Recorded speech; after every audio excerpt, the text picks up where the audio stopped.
Hello YouTube, this is a Satsu5 and this is a show and tell video. Every now and then I go through phases where I want to reject the tactical. And it's not that, I believe tactical knives are bad or self-defense guns or self-defense knives are bad, but sometimes I just like to step back and enjoy things as tools, as benign objects, and I want to enjoy the art of a particular object or the practicality of an object that doesn't include blood. Or sometimes it does include blood because it's a hunting knife. But every now and then I just feel the need to step back and be like, you know what, let's just chill. Let's just enjoy things and not make it about violent situations.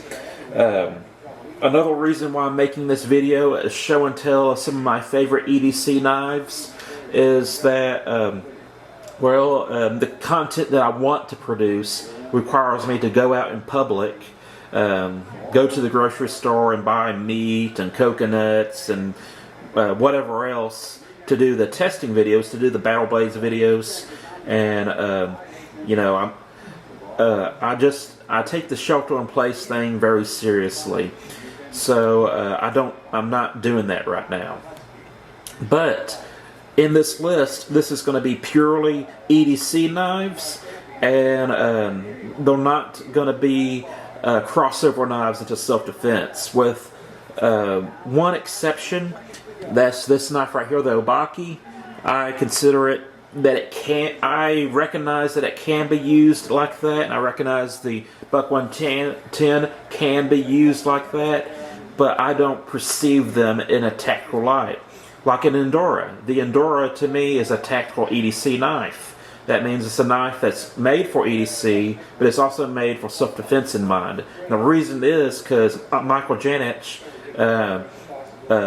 teaches that the Endura, he teaches how to use the Endura in a self-defense situation.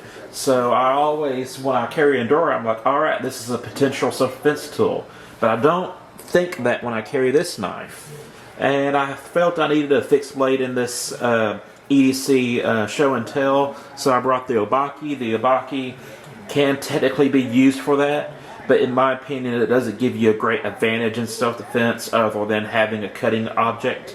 And when I carry the Obaki, I always carry a self-defense knife like this to supplement it. I just don't see the Obaki as a self-defense tool. This is the Benchmark ceramic Fodor. I can't remember the model name, but I legitimately carried this for a long time, relatively long time, about 2 or 3 months, while I worked at Academy. And it's a fully ceramic blade, Lino-Lock. It was a cheap knife. I can't remember, it's somewhere between $15 and $20, I think. And this knife is so silky smooth, that's not putting a lot of effort in it at all. And like I said, it's so silky smooth that I think it's because of the ceramics and the bushings in it. It just flies out when you want to get it out real fast, and I can't describe it. It is the smoothest knife that I've ever used that had Loctite, no up and down play, barely any side-by-side play, but that's more or less, I guess leverage of the blade. It's not necessarily play. You can argue that the detent, well actually I'm willing to say the detent's about perfect for me.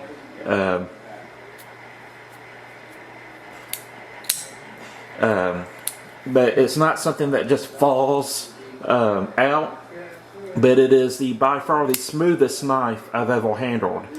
Those other knives I handled that were silky smooth, but the blades, the pivots were loose. The pivots were genuinely loose, and it led for a silky smooth knife that had a little bit of play. But this doesn't have any of that. It doesn't have a loose pivot, it doesn't have any blade play, and it just flies out. And it's just super silky smooth. And the ceramic doesn't necessarily need to be sharpened. Now, I did nick the blade. I don't know if you can see it right there. And forgive me, I should have cleaned my thumbnail a little bit better, but I'll try not to show it. But yeah, I did chip the blade a little bit on a copper staple, or it might have been a steel staple, but I think it was copper. But the knife still cuts very well. It's not razor sharp, but it slices very nicely.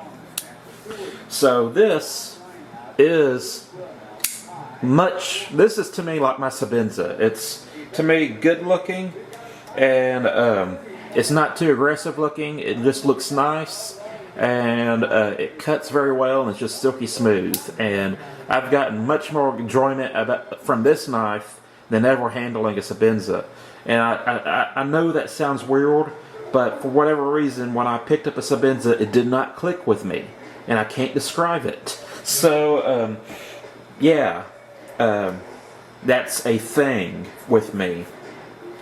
Another knife that I think should be on this list is an Alox Victorinox. I genuinely enjoy using Alox Victorinox knives. I'm not a big fan of the plastic ones, although I did have a Silvertech Huntsman that I enjoyed. But generally, when it comes to Victorinox Swiss Army knives, I love Alox. I got a Cadet and a Farmer. I think this is a Farmer. Actually, this is not a Farmer, because the Farmer has a saw blade. Can't remember what this is.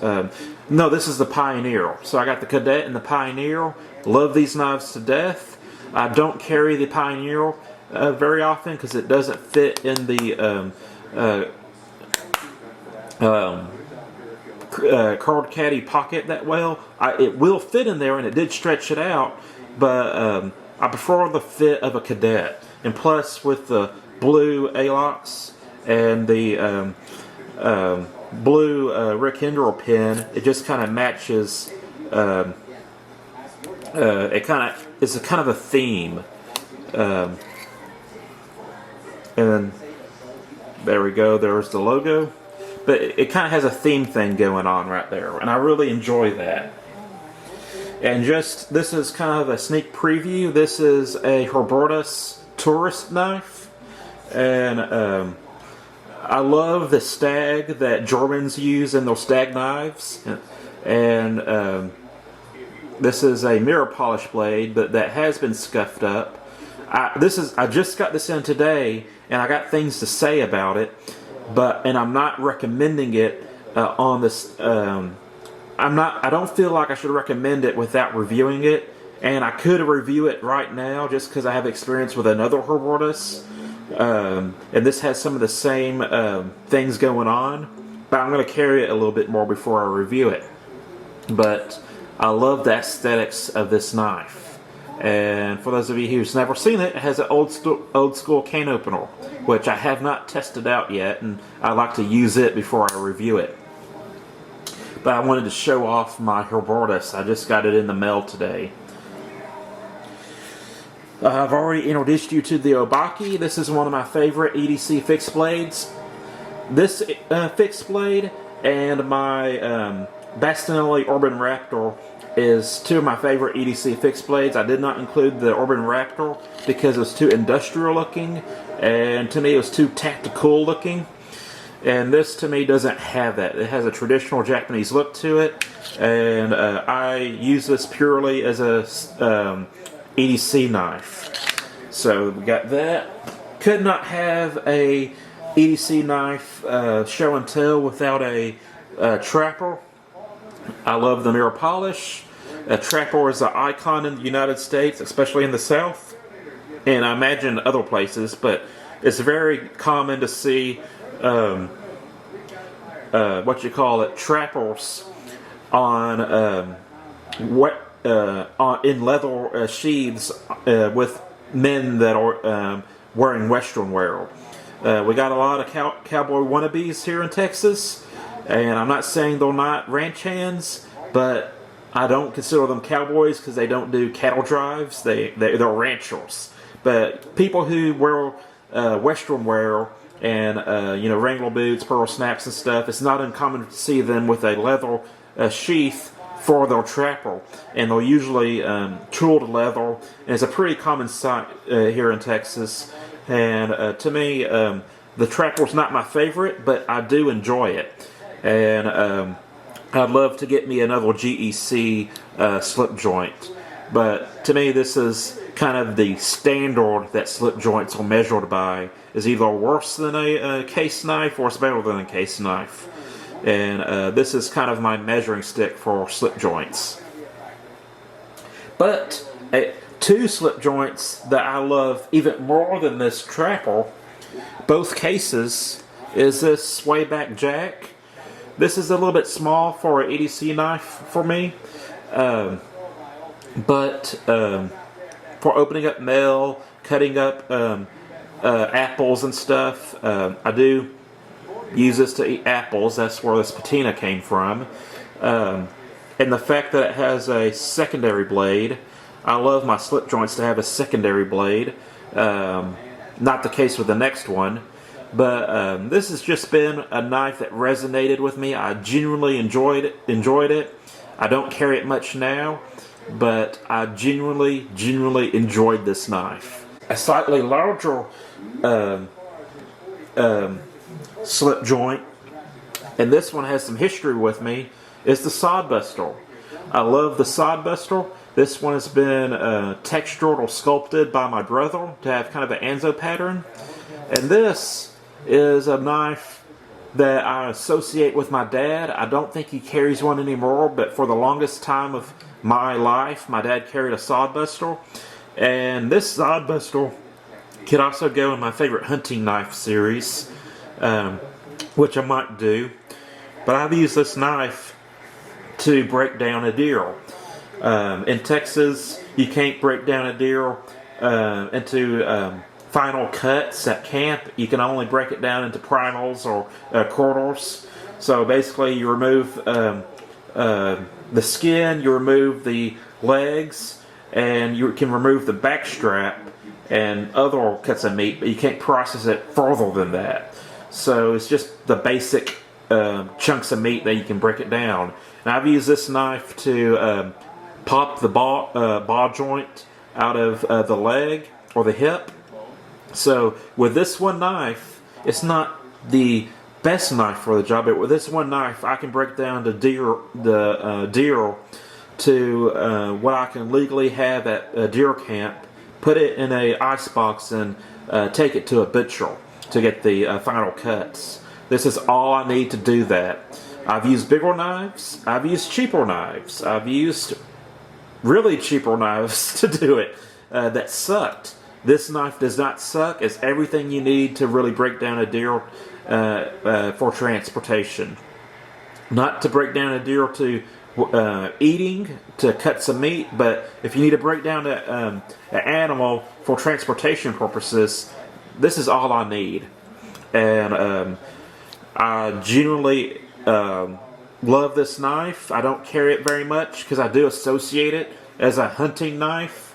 This has been one of my primary hunting knives, folding hunting knives that I've used. The rest of my hunting knives have been fixed blades, but when it comes to folding knives, this is the hunting knife that I generally use. I have carried it for EDC task, but I thought I'd include it in this EDC video because it's kind of small compared to most hunting knives, and most people are not going to use it as a hunting knife. But it will make for a good EDC, and to me, it's about the perfect size for EDC. 3.5, 4 inches is about my limit on EDC knives. I don't like 5.5 inch blades for most EDC tasks. They're good for cutting big things in self-defense, but they're not ideal for like opening up mail and cleaning your fingernails and stuff like that. So this is the Sodbuster. And to take a look at some French knives, I got the Nortel ball knife. This is the Nortel, and they call it the ball end, I think. It's ebony wood, very elegant. I like this better than the Opinel. This is a much more expensive knife than the Opinel, and it has a better steel. I love the blade shape. I love the knife in its entirety, and I love this way more than a open L, and this is kind of one of my dress your knives. Another dress your knife that I like is the La Gueule en Bloc. This has a juniper wood that has kind of a peppery smell. It's very aromatic. This is one of my picnic knives when we have a Christmas party or a gathering where we eat and I want to bring my own eating utensils. I don't feel like using a plastic steak or plastic butter knife.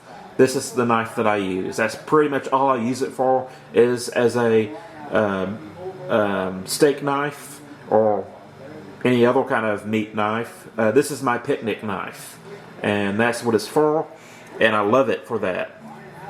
Very beautiful. Another French knife. Actually, this might be Italian, but it's a French designer. This is the Dragotech from Bastinelli. From Bastinelli Creations. He made the knife for Lucy, the movie. And he has a lot of collaborations with Doug Makeda. He made the Orban Raptor, which is one of my favorite EDC fixed blades, but too tactical for this show and tell. And this is by far one of my favorite EDC knives.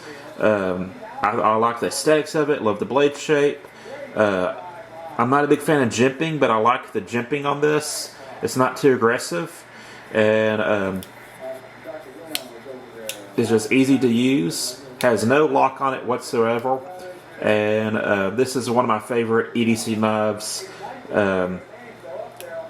Even in the realm where the Endura is in play, I still prefer this one over the Endura. Another dress knife.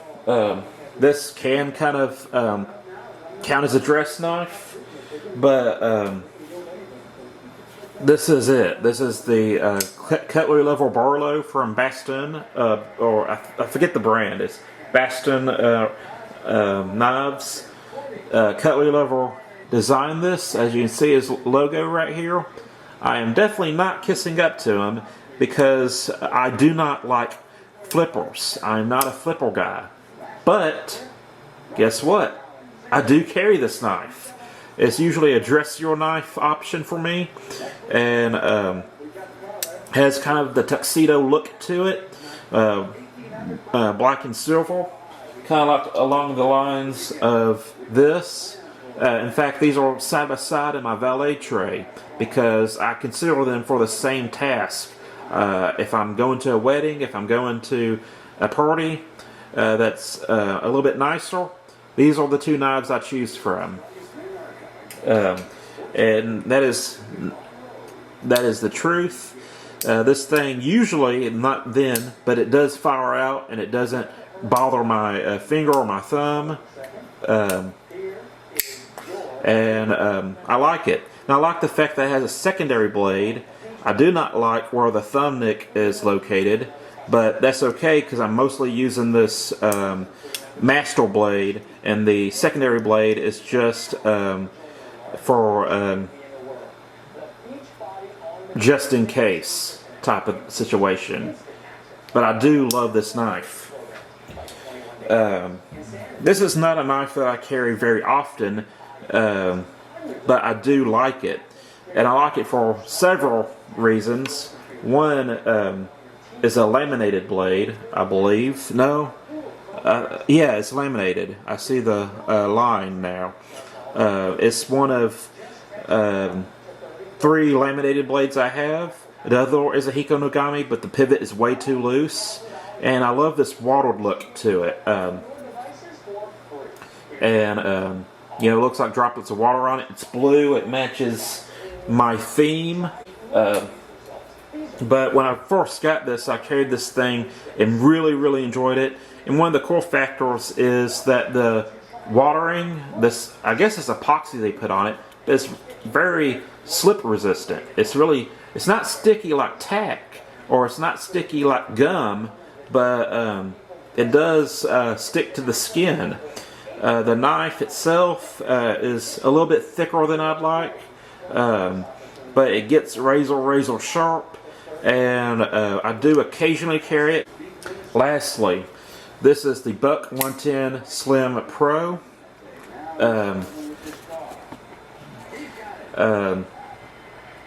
I love this knife. This is my favorite work knife. I carry it to work all the time.